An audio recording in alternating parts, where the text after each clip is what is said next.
What is good, NIO family? It's Rey-Jay back with another video. And in this one, I want to break down what's going on with NIO stock, what you should be watching for as time progresses. I'm also going to break down some very important levels for the overall market, what's happening with some very important data coming out for tomorrow, and what you should be watching for as time progresses. But before I break anything down all this information, let me just mention a couple of things. Firstly, I'm not a financial planner, so take nothing I say as financial advice.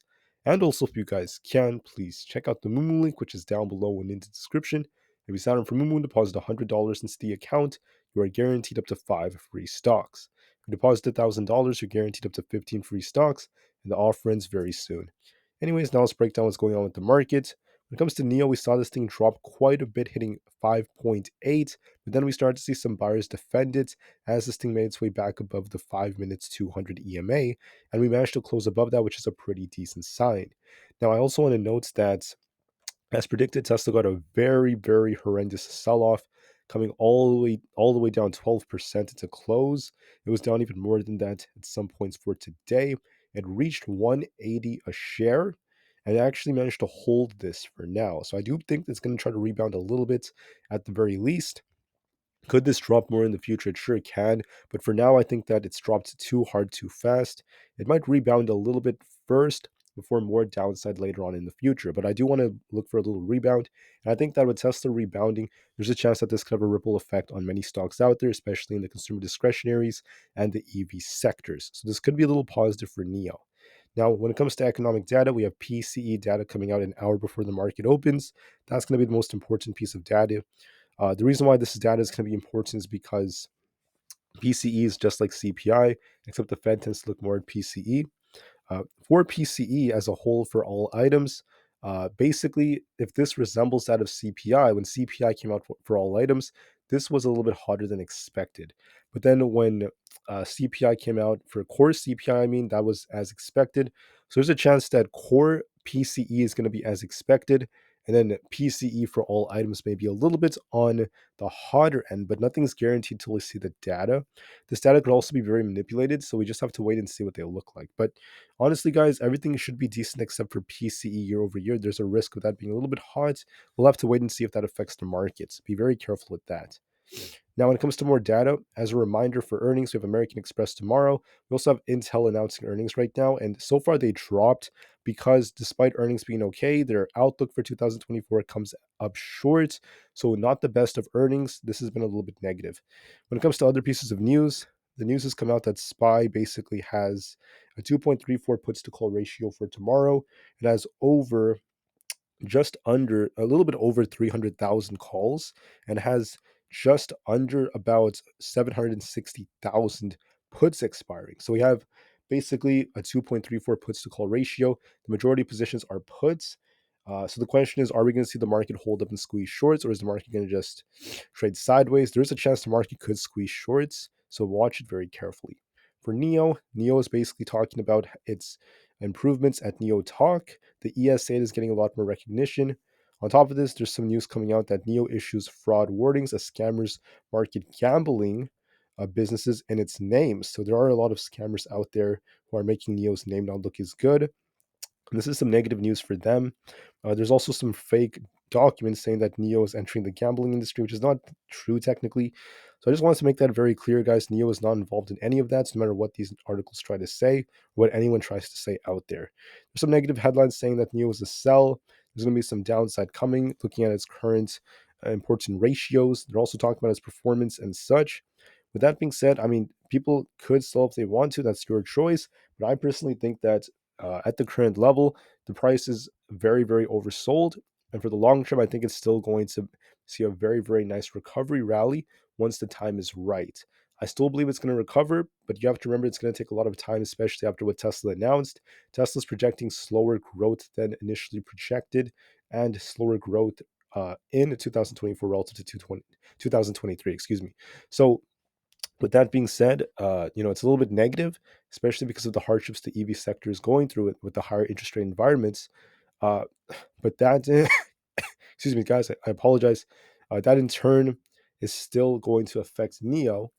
But for the long term, the reason why I still have faith in NIO is because I think their business model is brilliant. I think their expansions are great. They have great products. And I think that with the EV sector emerging, I think as NIO starts to mass produce, they're going to get closer to profitability. And I think that the demand they're going to get as years go on is going to be great for them. They're in the center, the heart of the EV market being in China. I think that their expansion plans is going to work to their benefit. So I still believe that they have a lot of competition and they're going to be very competitive with lots of luxurious brands. So I still believe in them. But what's going to be tricky would be keeping up with their margins, getting profitable. That's going to take a while for them, but I still believe in what they're going to achieve, and I believe that the management team will improve from that end. Now, the volume is dropping to just under 60 million. And on top of this, when you look at the shortfall relative to price, this is going up just slightly. On top of this, the Bank of America Securities is giving them a neutral rating. Price price ratio is dropping as this is looking relatively weak. And also, don't forget that seasonality is we tend to see more green around noon and then at 2 p.m. and also at 4 p.m. Don't forget that Fridays tend to be green about 53% of the time historically, and we're going to be watching every single one of these as time goes on. But that's pretty much it for NIO for now in terms of data and such. What do I think is going to happen? Well, it's going to depend on the big data coming out. It really depends on what PCE looks like. I think most of the metrics should be close to expectations, except I'm not too sure about the all items PCE. Because when CPI for all items came out, this was a little bit hot. So we'll see if we get a hot PCE. Will this affect SPY or not? Now, I do want to mention that SPY has a possible cup and handle like formation that's developing. So it could kind of drop a little bit. Excuse me, guys. I apologize. I'm fighting a cold right now, so I do apologize if I keep coughing. I feel really well, by the way, in almost every way except for my little cough. That is still bothering me, but that's the only thing that's really holding me back. I don't really feel tiredness or dizziness anymore. I'm actually improving, by the way, guys. But anyways, just my cough is the only thing that's kind of holding me back a bit. I do want to mention that it is possible that SPY comes down a bit, maybe because of PCE, but there is a chance that because of this cup and handle like formation comes down and just bounces it starts pushing up to the 490s. Now, if we're bearish, you want to see this thing basically lose 485. Watch it lose 486 and 485. And if that ends up being the case, our next target will be all the way down to the 483s. If we're bullish, this cup and handle should pan out. We could drop a little bit at first and then start pushing for 490. What do I think is the most probable outcome? Considering that there's so many shorts expiring, I wouldn't be surprised if we see the market makers try to squeeze shorts again. So we could be looking for a cup and handle like formation. SPY might come down in the morning, then start trying to push up higher as the time goes on. Today, SPY got smacked down only to get bought up at the end, so the buyers are still present and they still have the edge technically. As far as the QQQ goes, this has been dropping, but what you'll notice is that we also happen to have a potential. Um, this is looking like a uh, falling wedge that's forming on it. So if this is going to continue sinking, it could sink a little bit lower, but then we might get a break to the upside just temporarily. It is possible that this thing does sink lower, though the QQQ is looking kind of weak thanks to tech and also thanks to Tesla. But we're going to be watching it carefully. Watch resistance at 425 and then 426.8 to 427, and then watch support at 424, then 422.5. My gut is telling me that this is going to resemble a falling wedge. We're going to get a break to the upside soon. So watch that very carefully on the QQQ. For Tesla, excuse me, guys, apologize again. For Tesla's been sinking very hard, but I think that it's trying to bounce right here. So it might make its way into the higher 180s, trying to push back up because it dropped way too hard without any sort of bounce. So I think it's going to rebound just a bit.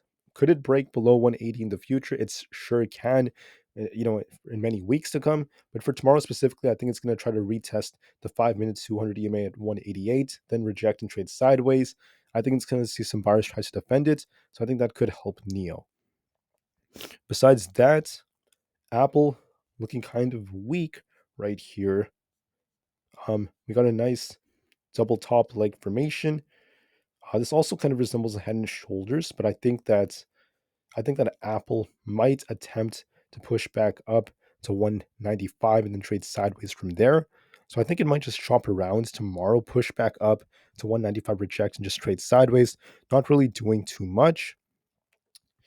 And then finally for Nvidia, as far as Nvidia goes, in my opinion, Excuse me, guys. I apologize.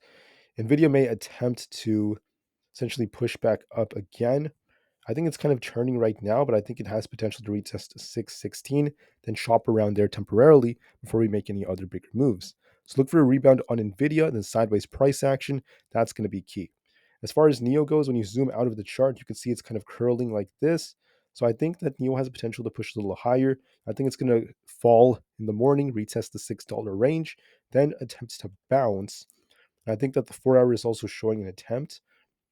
I think it's going to be making its way back up to about 6 points, basically 6.25 and then 6.51. So I think it's going to try to bounce. I think it's going to test $6, chop a bit, then push up for 6.2.